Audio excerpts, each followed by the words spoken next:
नमस्कार, कार्यक्रम विमर्शमा स्वागत छ। म मदन खाती। दर्शकवृन्द, आजको विमर्शमा हामी इन्जिनियर घनश्याम ढुङ्गानासँग संवाद गर्दैछौँ। उहाँ 24 वर्षदेखि अमेरिकामा रहनुभएको छ र उहाँले आफ्नो शिक्षा बीकमसम्मको शिक्षा नेपालमै पुरा गर्नुभयो र अमेरिकामा पुगिसकेपछि कम्प्युटर साइन्स र म्याथमेटिक्समा मास्टर्स गर्नुभयो। मुख्य गरी त आजको यस कार्यक्रममा नेपाल र अमेरिका बीचको त्यो उहाँले अध्ययन गर्दै गर्दाखेरि त्यो फरक, शिक्षामा पाइराखेको फरक र आजको दिनमा उहाँले हेर्दै गर्दाखेरि नेपालको शैक्षिक अवस्था, नेपालको राजनैतिक अवस्था, 24 वर्षसम्म अमेरिकामा रहँदै गर्दाखेरि उहाँले प्रत्यक्ष रूपमा देखेका, भोगेका ती राजनैतिक, सामाजिक जुन छलफल हुन्छन्, बहस हुन्छन्, संवाद हुन्छन्, त्यो उहाँले प्रत्यक्ष भोगेको उहाँको अनुभव साङ्गोपाङ्गो यिनै विषयहरूमा केन्द्रित रहेर संवाद गर्नेछौँ। र उहाँ यति बेला हाम्रो स्टुडियोमा हुनुहुन्छ। घनश्यामजी, यहाँलाई कार्यक्रममा स्वागत छ। थ्याङ्क यू मदनजी।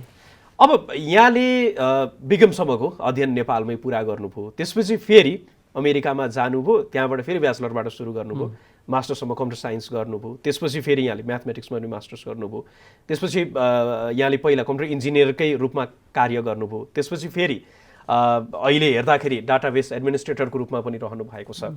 यो यहाँको अनुभव अथवा यात्रा कस्तो रह्यो नेपालदेखि अमेरिकासम्मको?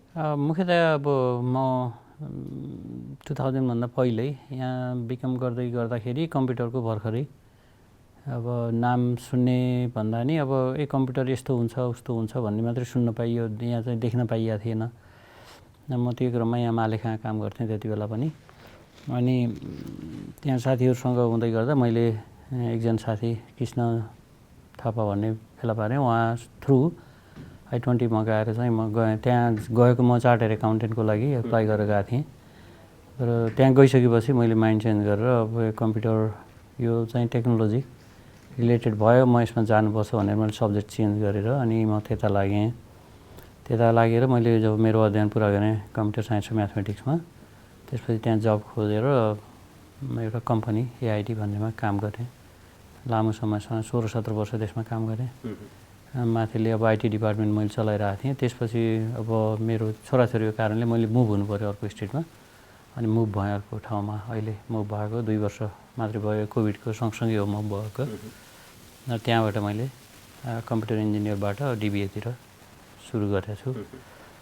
डाटाबेस एडमिनिस्ट्रेसन भनेको अलिकति अब ब्याकमा भनौँ न नलेज राख्ने, तपाईँहरूकै यही कुरो पनि अब जुन प्रकाश गरिरहनु भएको छ, गएर कहीँ सेभिङ भएको छ, एक प्रकारले त्यो पनि एउटा डाटाबेस नै हो। अब डाटाबेस चलाउनको लागि विभिन्न इन्जिन नै भनौँ, अब डाटाबेस इन्जिनहरू SQL सर्भर, ओराकल, त्यस्तै गरी धेरै नामहरू छन् होइन। अहिले ओपन सोर्स पनि छन्, कुनै लाइसेन्स लिएर कुनै लाइसेन्स नलिई चलाउने टुलहरू हुन्छन्। भण्डार भनौँ एक किसिमले, जनरल बुझ्ने भाषामा भन्दा डाटाबेस भनेको इन्फर्मेसनलाई सेभ गरेर राखेको भण्डार। सरल भाषामा जति बेला हामीलाई चाहिन्छ हेर्न सकिन्छ, अपडेट गर्न सकिन्छ, डिलिट गर्न सकिन्छ, त्यस्तो। अनि अब एजुकेसन, अब यहाँको र अमेरिका त कम्पेरिटिभली हेर्दाखेरि एजुकेटेड मान्छेको कमी यहाँ छैन, तर प्राविधिक शिक्षाको कमी भयो। र अब त्यो विषयमा यहाँले उहाँ अध्ययन गर्दाखेरि सिकेको र यहाँ हुँदाखेरि मैले कल्पना गरेको एक प्रकारको त्यो विषयमा एकछिन पछि आउँला। तर त्योभन्दा अगाडि जति बेला यहाँले त्यो अध्ययन गर्दै हुनुहुन्थ्यो नि, त्यति बेला कम्प्युटर साइन्स अध्ययन गर्दाखेरि र आजको दिनमा आइपुग्दाखेरि चाहिँ यसले जुन व्यापकता ग्रहण गरिराखेको देश बीचको चाहिँ यसै विषयमा, साइबर सेक्युरिटीको विषयमा जुन प्रकारको त्यो तनावको स्थिति, त्यो त बडा यस्तो स्पिडमा गइरहेको छ हेर्नुहोस् यो टेक्नोलोजी, स्पेसली कम्प्युटर रिलेटेड कुरोहरू कि अब म आफै छक्क पर्छु। मैले 96बाट सुरु गरेर 2001सम्म ग्रेजुएट गरिसकेपछि जबमा सुरु गर्दा र त्यति बेला जुन किसिमको कम्प्युटर क्षेत्रको डेभलपमेन्ट थियो, इभन अहिले सेलफोन हामी चलाउँछौँ, फ्लिप फोन आउँदाखेरि बडा ठुलो कुरो आयो जस्तो लाग्यो। मैले पहिलो फ्लिप फोन किन्दाखेरि मोटोरोलाको आएको थियो, ओहो यत्रो पनि हुँदो रहेछ, यस्तो यताबाट उता अब लाइनै नभइकन कुराकानी गर्न पाएन। त्यो सबै अब कम्प्युटरले गर्दाखेरि नै भएको र त्यो फड्को चाहिँ ठुलो स्पिडमा मारेको जस्तो लाग्छ मलाई विश्वभर नै। नेपाल जस्तो देशमा के भयो भने यहाँ आफैले दुःख नगरिकन टेक्नोलोजी बाहिर डेभलप हुन्छ, यहाँ यस्तै इम्पोर्ट हुन्छ। अहिले तपाईँ हामी सबैसँग नेपालमा बस्ने 2-3टा फोन भिरेर हिँड्ने अथवा ल्यापटपहरू 2-4वटा, तर यो कसरी बनाउने भन्नेतिर हामी यहाँ प्राय जान्नौँ। अब स्रोत र साधनले पनि होला, अब स्टेटले अलिकति बरु यो फाउन्डेसन नबनाएर त्यो पनि हुनसक्छ। र अर्को कुरा हामीसँग पूर्वाधार पनि छैन नेपालमा।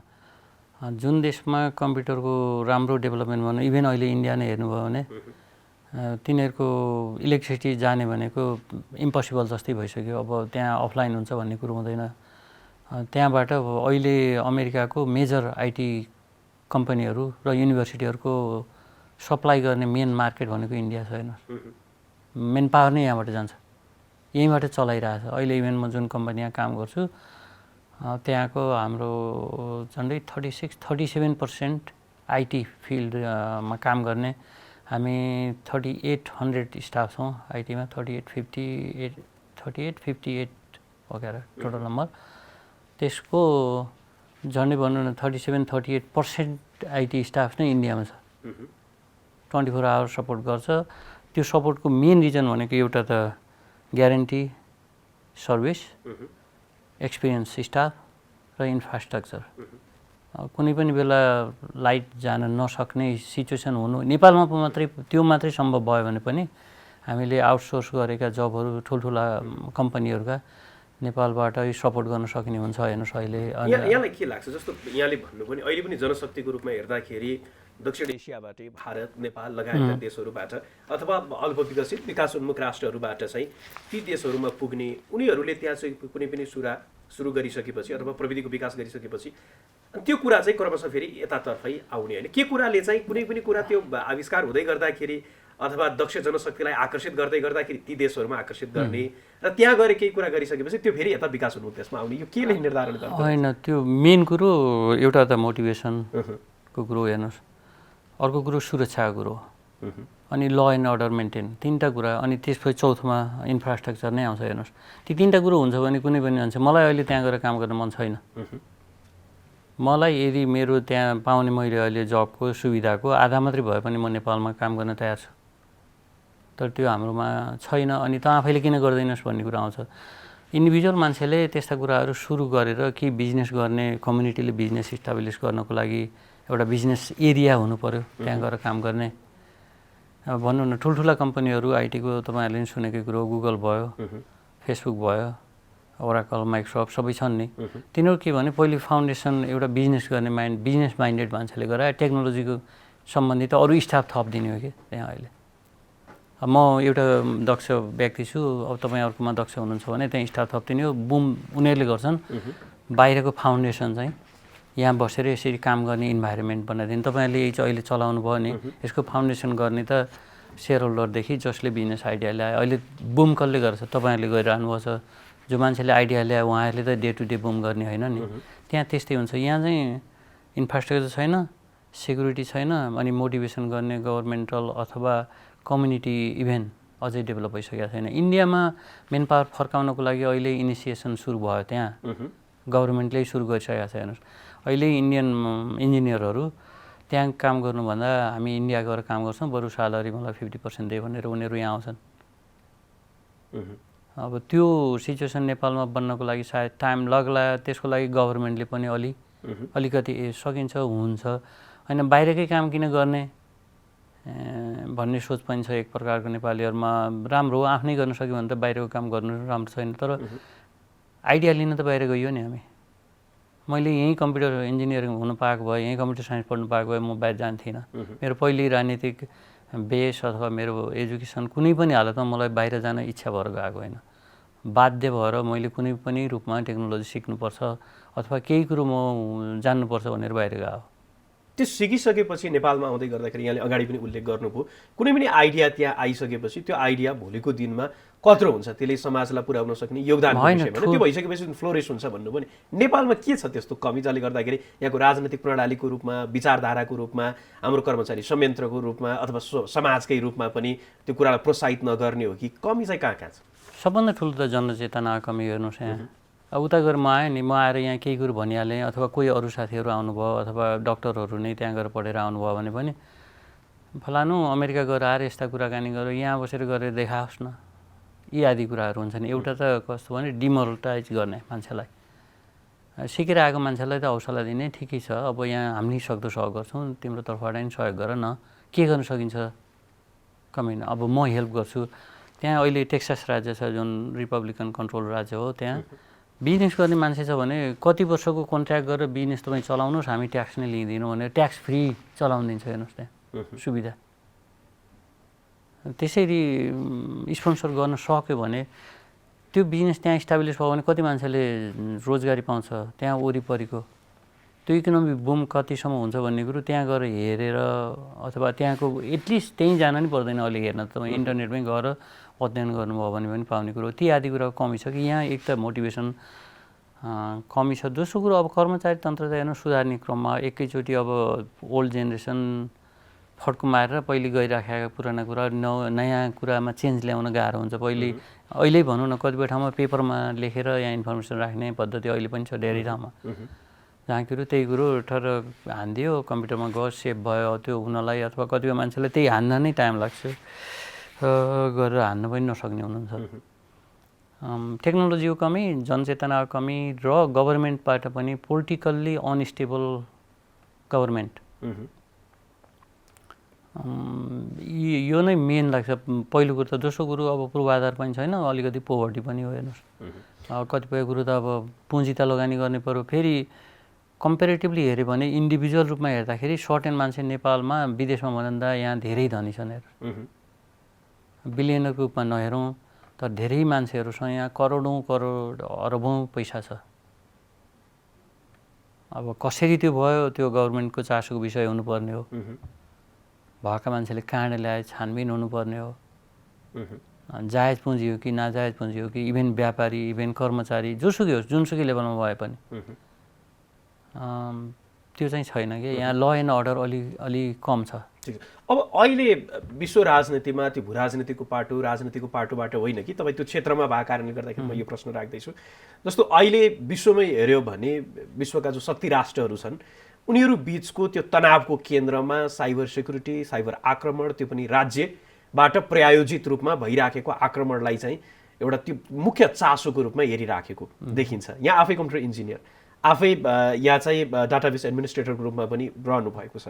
यहाँहरू जुन क्षेत्रमा रहनु भएको छ नि त्यो क्षेत्रमा रहेर हेर्दै गर्दाखेरि विश्वमा जसरी चाहिँ अहिले यो विषयमा लिएर बहस भइराखेको छ, यहाँ आफै चाहिँ यसलाई कसरी हेर्नु? होइन, त्यो रियालिटीमा त्यो थ्रेट चाहिँ छ हेर्नु सबै ठाउँमा, र एकसम्म त्यो थ्रेट भएन भने डेभलपमेन्ट पनि हुँदैन। थ्रेट हुनुपर्ने हो। अनि अहिले विश्वको इकोनोमी कन्ट्रोल गर्ने भनेकै एकसम्म मैले आइटी नै हो भन्छु। हेर्नुहोस् पहिले के हुन्थ्यो, आर्म्सहरू हुन्थ्यो, बन्दुक लिएर एक आपसमा लड्न जान्थ्यो। अहिले ड्रोनको भरमा मान्छे ध्वस्त बनाउन सक्छ यहाँबाट कहाँ कसलाई हान्ने हो भन्ने। अमेरिकाले भन्नु न इरानमा हान्नु पऱ्यो भने माथि ड्रोनबाट हान्छ अहिले, आफ्नो सैनिकै पठाउनु नपर्ने। अब साइबर सेक्युरिटी भन्ने कुरो कहाँ ल्याउनु हो तपाईँले? अब साइबर सेक्युरिटी भन्ने यस्तो सब्जेक्ट भयो कि एउटा सिम्पल हाई स्कुल नगरेको फुच्चेले अस्ति भर्खरकै कुरो हो, इन्सिडेन्ट अब बाहिर आएन त्यो होइन, उसले फेसबुकको यस्तो एउटा बग पत्ता लगायो, फेसबुकले उसलाई निकै ठुलो लमसम दिएर उसलाई इम्प्लोइ बनाउने डिक्लेयर गरेर उसलाई लग्यो। सानो फुच्चे 14 वर्ष केटा। अब लुपहोलहरू छन्, लुपहोलहरूलाई नराम्रो रूपमा युज गरिन्छ, कहिले स्टेट स्पोन्सर रूपमा कतिपय स्टेटहरूले गर्छन्, जस्तो अघि नै हामीले कुराकानी गऱ्यौँ। अब सर्टेन स्टेटहरूले त्यसलाई गरे आउँछन् र अब यसमा ठुला राष्ट्र पर्दैनन् भन्दिनँ मैले, त्यहाँबाट नि हुन्छ एक हदसम्मको। सबैलाई आफू सुरक्षित बन्नु छ, आफू पारमा रहनु छ। हेर्नुहोस् चाइनाको पनि त्यही हो इन्टेन्सन, रसियाको पनि त्यही हो, इन्डियाको पनि भोलि त्यही हुँदैछ। इन्डिया पनि आइटीमा अब मेन पावरको रूपमा इस्टाब्लिस हुँदैछ। अमेरिका त भइहाल्यो। अब जसरी हुन्छ वेल्थ आफूमा राख्ने पावरफुल हुने हो। अब अमेरिका र चिनको होडबाजी हो अहिले। अब त्यो गर्दाखेरि अहिले सबभन्दा इजी हतियार कुन हो भन्दा साइबर सेक्युरिटी, साइबर थ्रेट नै हो। हेर्नुहोस् अस्ति भर्खर अमेरिकामा जुन पाइपलाइनको एउटा फ्लोलाई रसियन ह्याकरहरूले कन्ट्रोल गर्यो, यति पैसा दिन्छ कि दिनुहोस् भन्यो। अब कसले दिएनन्, अब त्यो सबै इन्फर्मेसन बाहिर आएन। अब त्यस्तो खालको भयो भने कहाँ कति इम्प्याक्ट हुन्छ त्यो भन्ने कुरो अब नेपाल जस्तो देशमा त इमेजिन नै गर्न सकिन्न। डिटेक्ट कसले गर्ने भन्ने कुरो नि हुन्छ। यस्तो देशमा भनौँ न जनरली मान्छेले कहाँबाट कति पैसा होला भनेर अहिले यस्तो टार्गेट हुँदैन। तर नेपाल जस्तो देशले पनि त्यो बारेमा सोच्नु चाहिँ अनिवार्य हुन्छ। हाम्रो सूचना कति पास भएछ, कसरी पास गर्ने, कुन लेभलको एक्सेस कसलाई प्रोभाइड गर्ने, कसलाई ट्रस्ट गर्ने, अब राजनीति रूपमा मान्छेहरू पुग्छन्, कोही कसका दलाल भनेर हामीले सुन्ने गरेकै कुरा हुन् होइन। कुन देशको एजेन्ट कता के दुनियाँदारी कुराहरू सुन्नमा आउँछन्। हामी बाहिरबाट सुन्ने जति कुरो हुन्छ तपाईँहरू भित्रबाट यहाँ पक्कै नै धेरै हुनुपर्छ। बाहिर त हामीले के सुन्छौँ भने तपाईँहरू जस्ताले मिडियामा ब्रोडकास्ट गरिदिएका कुरा सुन्छौँ, तपाईँ नै बायस्ड भयो, कसले सुन्ने, कसले ल्याउने त्यो कुरो। अनि कति साथीहरू अथवा मिडियाकर्मीहरू हुनुहुन्छ जसले चाहिँ निष्पक्ष ल्याउनको लागि यो कुरो दिउँ पब्लिकमा, यो भयो भने मेरो समाज बन्छ, मेरो देश बन्छ, बाहिरकाले सूचना पाउँछन्, यो आधारमा भोलि फाउन्डेसन बन्ला, राम्रो कुरा होला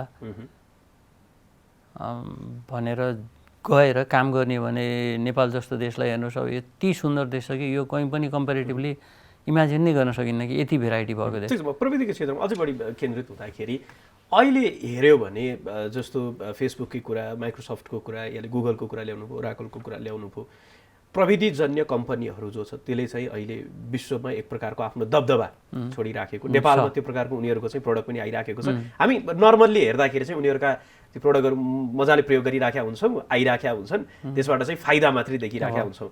विकास उन्मुख देशमा चाहिँ अथवा नेपाल जस्तो देशमा चाहिँ जुन कुराहरू हामीले बिना कुनै लगानी सहज रूपमा यतिकै उपलब्ध भए जस्तो तरिकाले प्रयोग गरिराखेका छौँ नि, सकारात्मक पाटो त अलिक प्रयोग गरिराखेका छौँ, सबैलाई थाहा नै छ। यसले सँगसँगै ल्याउन सक्ने जोखिम र नकारात्मक पाटो चाहिँ के छन्? धेरै नै छन्। हेर्नुहोस्, अब स्पेसल्ली अरूलाई छोडिदिउँ, जुन अहिले सोसल मिडिया पपुलर भनौँ न, फेसबुक, युट्युब आदि इत्यादि आइरहेछन् नि होइन। गुगल भनेको एडभर्टाइजिङ कम्पनी र सूचनालाई युनिभर्सल्ली फ्लो गराउनको लागि दिएको कन्ट्रिब्युसन दुइटै छ। हेर्नुहोस् गुगलमा त्यो अब मैले बुझ्दाखेरि अहिलेसम्म बुझ्ने भनेको गुगल भनेको एउटा ग्लोबल युनिभर्सिटी हो। तपाईँले क्वेसन सोध्न सक्नुभयो भने एन्सर एक हदसम्म सबै एन्सर त्यहाँ पाउनुहुन्छ, त्यसो भएर त्यसलाई युनिभर्सिटी रूपमा हेरौँ। अर्कोतिर गुगल भनेको एडभर्टाइजिङ गर्ने कम्पनी हो। तपाईँले पैसा तिर्नुहोस्, तपाईँको नम्बर 1 पेजमा आउँछ, नतिर्नुहोस् तपाईँ 10 पेजमा आउला, तर लिन चाहिँ तपाईँको इन्फर्मेसन उनीहरूले लिइसकेका हुन्छ, राखिसकेका हुन्छ। फेसबुकको अलिकति एक हदसम्म मिसयुज भयो। हेर्नुहोस्, ज्याकरबर्डले ल्याएको राम्रो कुरो हो, सोसियलाइज गराउने, कम्युनिकेसन गर्ने, भनौँ न पहिले पेपर बाँड्दै हिँड्नुपर्ने कुरो अहिले मिडियाको भरमा, चुड्किया भरमा विश्वभर एकैचोटि तपाईँ कति छ तपाईँको प्रस्पेक्ट उपभोक्ता सबैलाई पुर्याउन सक्नुहुन्छ। राम्रो पक्ष त्यो हो, तर त्यसलाई केही भयो भने अब इभेन अमेरिकाकै निर्वाचनलाई हेर्नुभयो भने इलेक्सनलाई समेत त्यहाँ असर पारियो। नराम्रो मान्छेले घुसपैठ गरेर एड दिए, रङ इन्फर्मेसन पास भयो, मान्छेले भोटै हाल्दाखेरि पहिलोचोटि अब ट्रम्पलाई जाने क्रममै रसियन मिडियाहरूले टन्न पैसा राखेर गरे। अहिले जुन कुरो ज्याकरबर्गले एक्सेप्ट गरेर ब्लक गरायो, अहिले इभेन उसलाई त्यहाँको प्रोफाइल नै चुनावसम्म बन्द गरायो। त्यसो भएर मिडियाहरूको कम्पनीहरूको राम्रो पक्ष युटिलाइज गर्ने भने धेरै राम्रो छ। सूचना प्रवाह गर्ने, इन्फर्मेसन दिने, भनौँ न थ्रेट आयो, अब टोर्नेडो आउँदैछ, सबलाई इन्फर्मेसन पठाउनु पऱ्यो, नेपालमा अरू विधि छैन, तुरुन्तै जाने भेहिकल, हाम्रो बाटाघाटा असुविधा छन्, ती आदि ठाउँमा त्यस्ता कुरालाई युटिलाइज गर्ने भने त्यो धेरै राम्रो कुरो हो।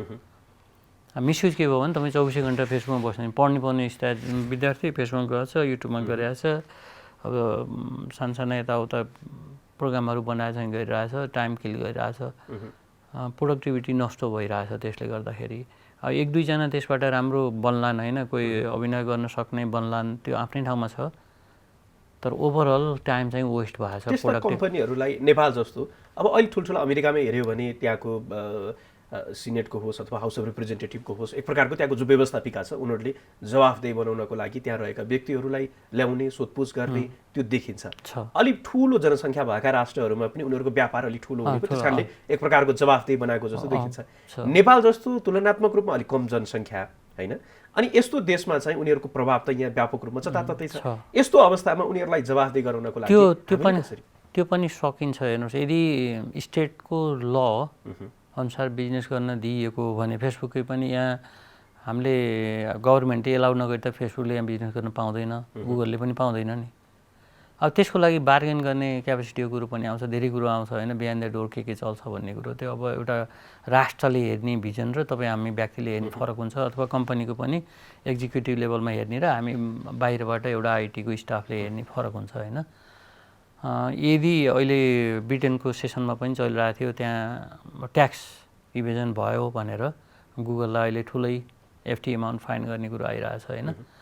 अब यहाँ पनि त्यस्तै गरी यो कम्पनी छ दर्ता भएको छ, एडभर्टाइजरहरूले पेड गरेका छन्, यहाँबाट मनी कति गएको छ भनेर गभर्मेन्टले त हेर्न मिल्ने कुरो हो नि। त्यो त एकदम ओपन क्लियर हुनुपर्ने हो कि सबैले, ल यति आम्दानी यति लगानी क्लियर कट भयो भने त त्यसको सर्टेन % ट्याक्स दिनुपर्ने, यहाँ तिरिएको छ कि छैन, कति हाइट भएको छ, यसलाई राम्रो रूपमा युटिलाइज गरिरहेको छ कि मिसयुज पो भएको छ कि, यहाँको इलेक्सनलाई नै इम्प्याक्ट पो पारिएको छ कि, देशलाई इलेक्सन इम्प्याक्ट पार्नु भनेको देशको मोड्ने उल्टो सुल्टो बनाउनेहरू, जुन कुरो अघिल्लो अब अमेरिकन निर्वाचनमा र अहिलेको निर्वाचनमा देखियो हामीले भोगेको त्यहाँ होइन।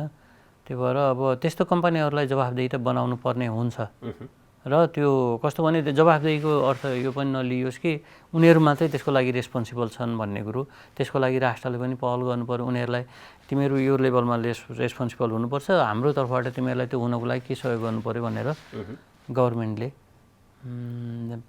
अगाडि बढेर कुराकानी गर्यो भने मेरो विचारमा उनीहरू ठुला कम्पनी हुन्, उनीहरूलाई बिजनेस गर्नु सबैसँग छ। इभेन सानो मार्केट भए पनि यो ठुलै हो कि, यो एरिया हेर्दा यो ठुलो पपुलेटेड ठाउँ हो, पपुलेटेड यति एरियामा यति बिजनेस जति हुन्छ नि यहाँ फेसबुकको उसको लागि ठुलो मार्केट हो त्यो एरिया हेरेर। किनभने अहिले IT कम्पनीहरूले बिजनेस गर्दा अमेरिका लगानी भन्दा नेपालमा चाहिँ मानिसहरू जो चाहिँ सरकारले यसलाई नियमन गर्नको लागि जवाफदेही गराउन खोज्दै गर्दाखेरि पनि यसलाई अभिव्यक्ति स्वतन्त्रतासँग, जस्तो ट्विटरमा व्यक्त गरिने कुरा, युट्युबमा व्यक्त गरिने कुरा, फेसबुकमा व्यक्त गरिने कुरा, त्यो अभिव्यक्ति स्वतन्त्रतालाई मात्रै केन्द्रमा राखेर कुराकानी गरे जस्तो देखिन्छ। यहाँ आफै प्रविधि विज्ञको रूपमा रहनु भएको छ, कसरी हेर्नुहुन्छ त्यसलाई चाहिँ नियमन गर्दै गर्दाखेरि चाहिँ कुन कुरामा होइन? अभिव्यक्ति स्वतन्त्रता हुनुपर्छ र छ, तर त्यो लिमिटेड हुन्छ कि हेर्नुहोस्। अभिव्यक्ति स्वतन्त्र भनेर राष्ट्रकै अस्तित्व निमित्त नपार्ने गरी बोल्नु पनि हो त। नेपालमा के हुन्छ, मन परि बोल्दिने। हेर्नुहोस् कतिपय सवालमा ठुल्ठुलै पोस्टमा बसेका मान्छेहरू समेत बोल्दिने गएर अस्ति भर्खरै प्रचण्डले भन्नु भएन हामीले कम्फर्टेबल गभर्मेन्ट बनाउनु छ इन्डियासँग, त्यस्तो बोल्ने हो? त्यत्रो ठुलो पोस्टमा बसेका मान्छे हामीले त सुन्दा नि लाज लाग्छ।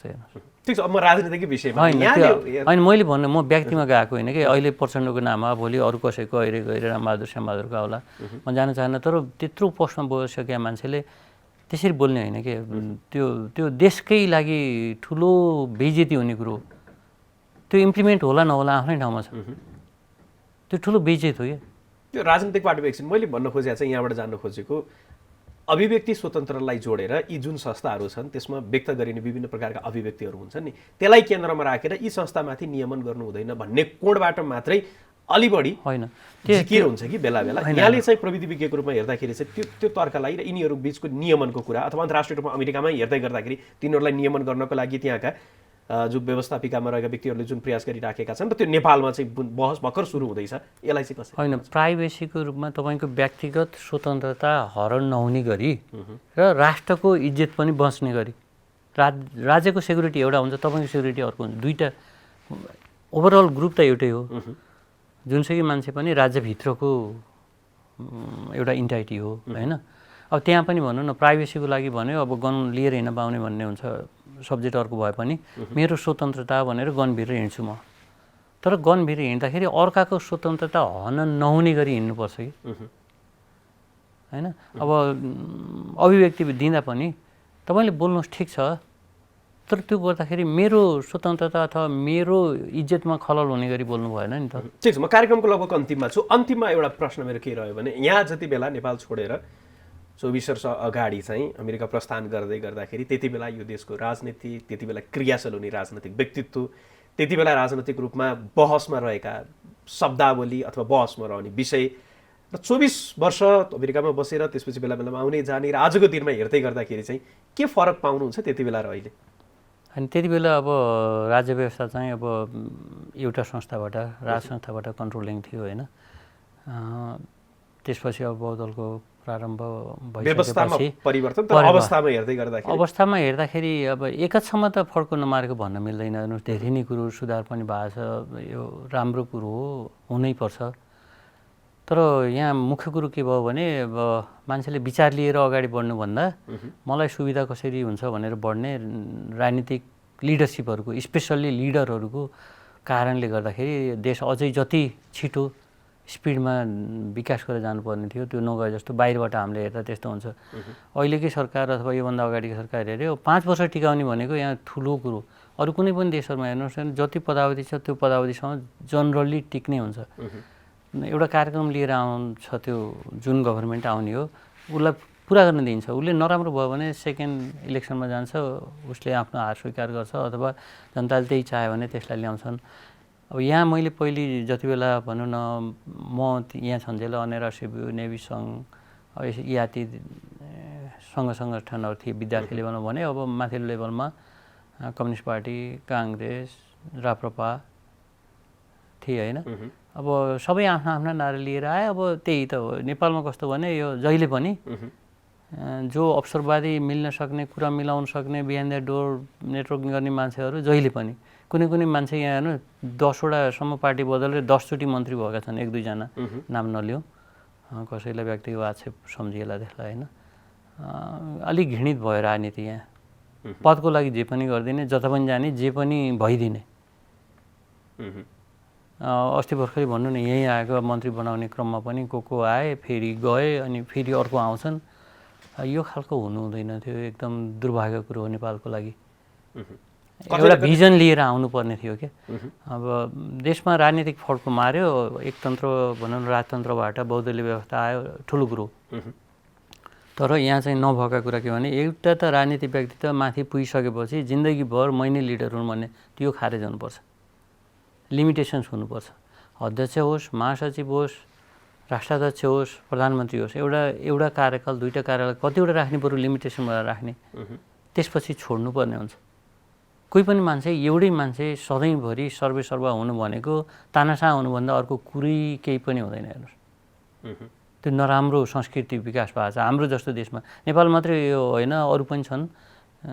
यो के भने अन्डर डेभलप कन्ट्रीको एउटा डिजिज जस्तै लाग्छ मलाई। भएपछि गएपछि बस्यो सत्तामा, कतै न त्यसले पनि व्यवस्था परिवर्तनको लागि त्यो सहायक सिद्ध भयो। व्यवस्था परिवर्तन भए पनि उही मान्छे अर्को रूपमा आउँछ। अवस्था परिवर्तनको लागि चाहिँ काम नगरिराखेको कारकको रूपमा एकदमै त्यो एउटा नम्बर 1 नै हो। हेर्नुहोस्।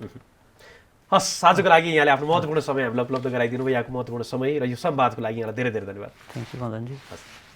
आजको लागि कार्यक्रम विमर्शलाई निर्धारित समय सकिएको छ। जनताद्वारा जनताका लागि प्रसारित जनता टेलिभिजन हेरिरहनुहोस्। नमस्कार।